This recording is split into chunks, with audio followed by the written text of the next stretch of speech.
ചില മക്ബറകൾ വ്യാപകമായി കാണുന്നതാണ്. മക്ബറകളെല്ലാം വന്നിട്ട് സാധാരണക്കാര ജനങ്ങൾ തൊട്ടിങ്ങനെ മുത്തുന്നൊരു സ്വഭാവം, തൊട്ടുമുത്തുക എന്ന് പറയുന്നൊരു പ്രവണത. ഇതൊക്കെ ഇസ്ലാമികപരമായിട്ട് അനുവദനീയമാണോ, അല്ലെങ്കിൽ വല്ല ഗുണങ്ങളുമുള്ള കാര്യമാണോ എന്ന് മഹാന്മാരുടെ ഖബറുകൾ ചെന്നാണ് ചെയ്യുന്നത്. സാധാരണക്കാരുടെ ഖബറുകളിലൊന്നും ഇങ്ങനത്തെ പരിപാടി ഇല്ല.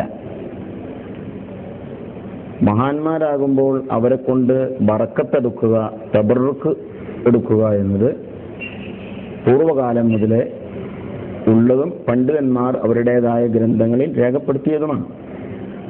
അതുകൊണ്ട് തന്നെ തബറുക്കിന് വേണ്ടി അവിടെയുള്ള ഈ വസ്തുക്കളൊക്കെ ഉപയോഗപ്പെടുത്താം. എന്നാൽ തബറുക്കിന് വേണ്ടി തൊട്ടുമുത്തുന്ന കാര്യം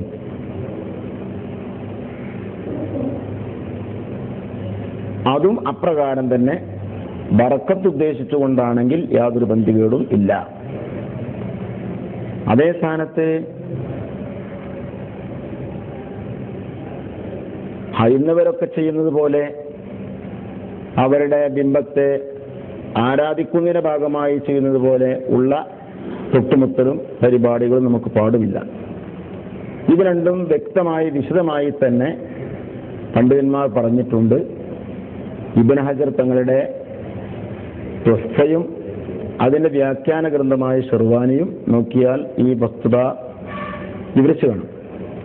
അതേപോലെ തന്നെ ഇമാം റംലിയുടെ നിഹായിലും ഇക്കാര്യം പ്രസ്താവിച്ചിട്ടുണ്ട്.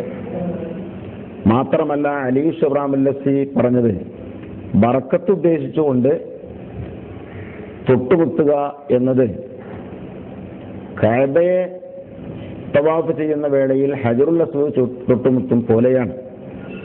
അതുകൊണ്ട് തന്നെ ഹജറുൽ അസ്വദ് തൊട്ടുമുട്ടാൻ നേരെ കഴിയാത്ത ആൾക്ക് ആംഗ്യം കാണിച്ചിട്ടെങ്കിലും ചുംബിക്കാൻ അനുമതി ഉള്ളതുപോലെ മക്കാമിൽ ചെല്ലുന്ന ആൾക്ക് അഹമ്മദുൽ ബദവിയുടെ ഖബറുകൾ വലിയ തിരക്കുണ്ടാകും.